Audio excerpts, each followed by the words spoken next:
नमस्कार दर्शकों, आज हम बात करेंगे छठ पूजा की। छठ पूजा होती क्या है और आखिर छठ को ही इतना महत्व क्यों दिया जाता है। बाकी तिथियां भी हैं पर हमारे यहाँ तो हर एक तिथि पूजनीय है, चाहे वो पड़वा हो तो गुड़ी पड़वा, दूज हो तो भाई दूज, और तीज है तो अक्षय तृतीया है, और अगर चौथ है तो गणेश चौथ। मतलब हर एक तिथि का पूरे साल महत्व रहता है। पंचमी है तो गुरु पंचमी, ऋषि पंचमी, षष्ठी है तो स्कंद षष्ठी और सूर्य षष्ठी, सप्तमी है तो ऐसे ही रस सप्तमी है, और सप्तमी है शीतला सप्तमी है, अष्टमी है तो दुर्गा अष्टमी अष्टमी। तो हमारे देश में ऐसी कोई तिथि नहीं है जो वंदनीय नहीं है, पूजनीय नहीं है। पूरे साल हर एक तिथि का महत्व है। नवमी है तो रामनवमी है, आंवला नवमी है, दसवीं है तो अपने आप में महत्व है, विजयदशमी है, दशहरा है, एकादशी, अमावस्या और पूर्णिमा को हम सब लोग जानते ही हैं इनका कितना बड़ा महत्व है। द्वादशी है तो प्रदोष के साथ आती है, प्रदोष व्रत है। तो अपने आप में कोई तिथि ऐसी नहीं है जिसका आगे महत्व नहीं है।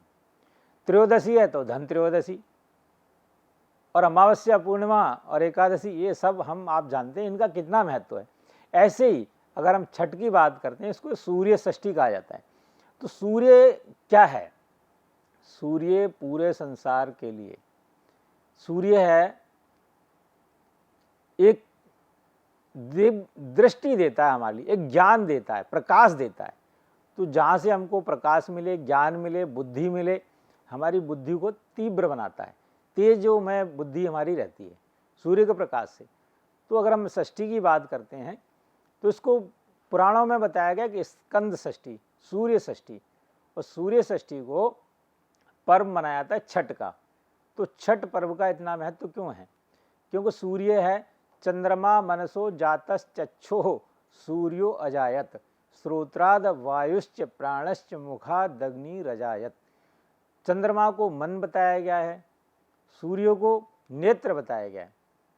तो सूर्य नेत्र है हमारा, हम सब के लिए। कैसे?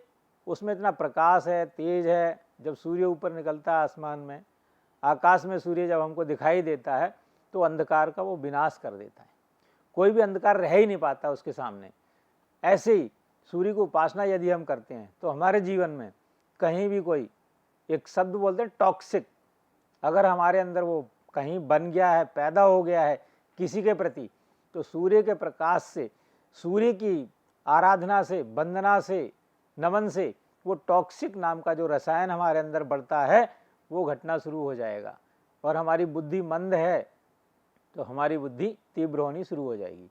उसके लिए कहा जाता है कि यदि आप भगवान सूर्य को प्रसन्न करना चाहते हैं, अगर भगवान की बात चलती है, लोग कहते हैं भगवान को नहीं देखा, तो सूर्य को देव कहा जाता है। सूर्य देव भगवान है, साक्षात वो भगवान है, दिखाई देते हैं।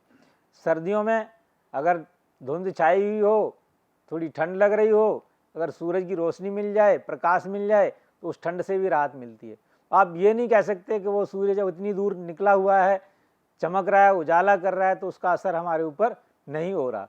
वो साक्षात आपको दिखाई देता है, उसका असर भी दिखाई देता है, हम उसको फील भी करते हैं, महसूस भी करते हैं। ऐसे ही जो षष्ठी या छठ मैया का जो हम बात करते हैं, छठ पूजा क्या है? तो छठ पूजा क्या है, कुछ प्रांतों में मनाई जाती है, जैसे बिहार है, उत्तर प्रदेश है, मध्य प्रदेश है, और हिंदुस्तान के छत्तीसगढ़ वगैरह इत्यादि जगहों पे मनाई जाती है। पर ये हम सबको ही मनानी चाहिए, पूरी मानव जाति को षष्ठी तिथि का, इस छठ का पूजन करना चाहिए। इसमें भगवान सूर्य की आराधना की जाती है। ये त्यौहार 4 दिनों तक चलाया जाता है, 4 दिनों तक चलता है। इसके नियम बड़े कठोर हैं। इसमें बताया जाता है कि यदि आपको सूर्य की आराधना ही क्यों की जाती है, क्योंकि सूर्य ही साक्षात देवता है, अग्नि साक्षात देवता है, जल साक्षात देवता है, तो इसलिए वायु साक्षात देवता है। पर वायु दिखाई नहीं देती, पर सूर्य दिखाई देता है, चंद्रमा दिखाई देता है। हमारा मन अच्छा होगा तो हम कोई भी बात, कोई भी काम, कोई भी सोच अच्छी पैदा कर पाएंगे। पहले तो ये मानव जीवन ही ऐसा है कि इसमें अपार संभावनाएं हैं विकास करने की, अपने जीवन को उज्जवल बनाने की, और उस पदवी को पाने की जो कि देवताओं को भी दुर्लभ है। तो ये मनुष्य एक ऐसा प्राणी है जो वहाँ तक पहुँच सकता है। और वो कैसे पहुँचेगा? श्रद्धा और विश्वास के साथ। यदि कोई आराधना करेगा, पूजा करेगा, उनका वंदन करेगा, तो वहाँ तक पहुँचेगा। इस षष्ठी तिथि में या छठ की जो पूजा होती है उसमें यही बताया गया है कि हर एक चीज़ आपको नई लानी है पूजा के लिए। वस्त्र हैं, फल हैं, फूल हैं, जो भी है, टोकरी है या सूप है, ये सारी चीज़ें, गन्ना है, मिष्ठान है, पकवान हैं, जितनी भी चीज़ें आपको चाहिए वो सब नई होनी चाहिए। कोई चीज़ पुरानी इस पूजा में आप इस्तेमाल नहीं कर सकते। बड़ा कठिन है व्रत करना, पर ऐसा नहीं है कि नहीं हो सकता, क्योंकि व्यक्ति, मनुष्य एक ऐसा जीव है जो कोई भी कार्य संकल्पित होकर के करने में समर्थ है। बाकी जीवों को ये सामर्थ्य प्राप्त नहीं है, तो मनुष्य अगर चाहे तो वो कुछ भी करने में समर्थ है। वो इस पूजा में हर एक चीज़ नई लानी है, भगवान के प्रति श्रद्धा रखनी है, विश्वास रखना है। और छठ का संबंध अगर हम बात करें श्रीमद् देवी भागवत की, तो उसमें बताया गया है कि संतान की सलामती के लिए, संतान की उन्नति के लिए, संतान की प्रोग्रेस के लिए, संतान की आयु अच्छी बनी रहे उसके लिए, संतान हमारी निरोग रहे उसके लिए ये छठ माँ का पूजा किया जाता है।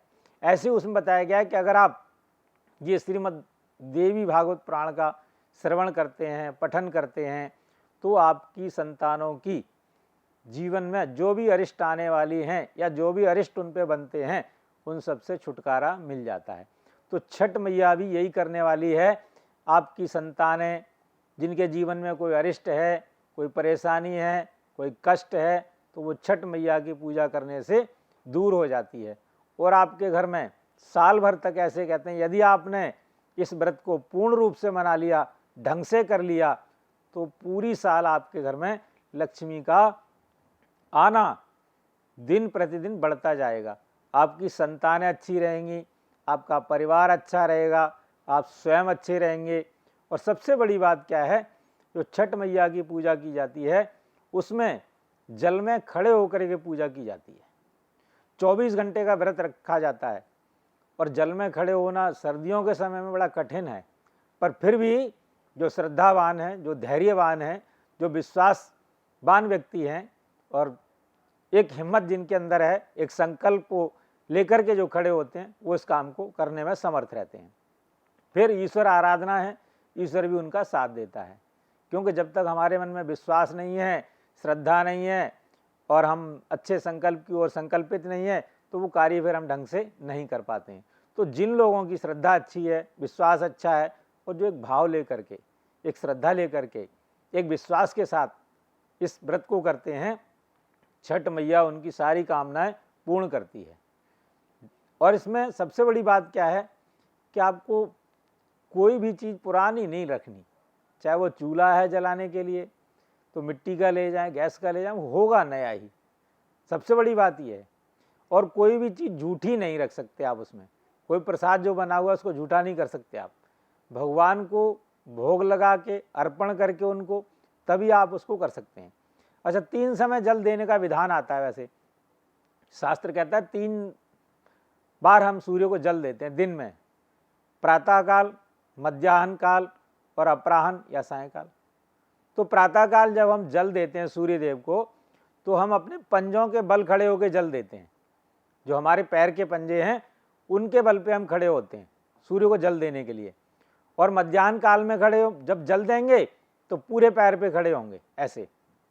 और अगर हम शाम को जल देंगे तो हम एड़ी के बल खड़े होकर के भगवान सूर्य देव को जल देते हैं। तो ये जल देने का थोड़ा सा तरीका है, इसको थोड़ा फॉलो करें, इस पर ध्यान दें। तो आज तक यदि आप ये नहीं विचार कर पा रहे थे, नहीं समझ पा रहे थे इस बात को, तो अब आप समझें कि सुबह को जल देना है तो पंजों के बल खड़े हो जाएं ऐसे, और अगर शाम को जल देना है तो एड़ी के बल खड़े हो जाएं, पंजा उठा लें। तो ये अगर आप विधान इसमें और शामिल कर लेंगे तो आपकी जो पूजा है उस पूजा का आपको कई गुना फल प्राप्त होगा। और सबसे बड़ी बात है कि छठ मैया जो हैं उनका वाहन बिल्ली है, और बिल्ली को हमारे शास्त्रों में बताया गया है, पुराणों में वर्णन आता है कि बिल्ली जो है लक्ष्मी का रूप है। यदि वो आपको घर में कहीं मिल जाए तो आप उसको मारें नहीं, भगाएं नहीं, क्योंकि लक्ष्मी माँ की कहीं ना कहीं आपके ऊपर कृपा होने वाली है। इसलिए उनका वाहन लक्ष्मी है। तो आप जब छठ मैया की पूजा करेंगे तो इनडायरेक्टली, आप जानते नहीं है कि लक्ष्मी, बिल्ली का लक्ष्मी से क्या संबंध है, पर फिर भी आप पूजा कर रहे हैं छठ मैया की, तो कहीं ना कहीं उनका जो वाहन बिल्ली है, तो आप लक्ष्मी जी की भी पूजा कर रहे हैं या आपसे अनजाने में हो रही है।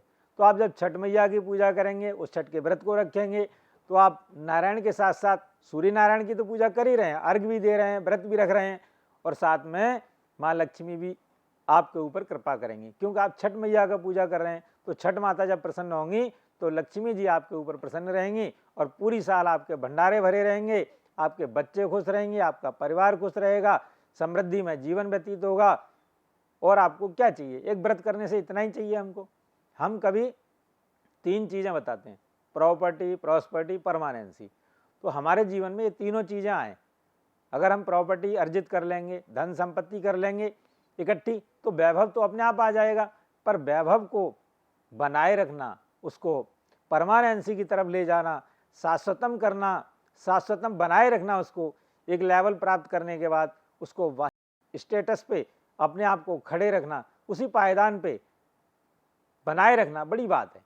तो छठ मैया की पूजा, सूर्य देव की पूजा, उनको अर्घ्य, नमस्कार, व्रत, ये सब चीज़ें आपको उस लेवल पे पहुंचने के लिए एक माध्यम है। और अब यदि आप उस माध्यम पे पहुंच गए, उस लेवल पे पहुंच गए इनका उपयोग करके, तो फिर आपके जीवन में पीछे मुड़ के देखने का कोई रास्ता नहीं बचेगा। सूर्यदेव कृपा करेंगे, माता छठ कृपा करेंगी आपके ऊपर, छठी माता, फिर आपके जीवन में कोई भी कठिनाई, कोई भी परेशानी नहीं आएगी। नमस्कार दर्शकों।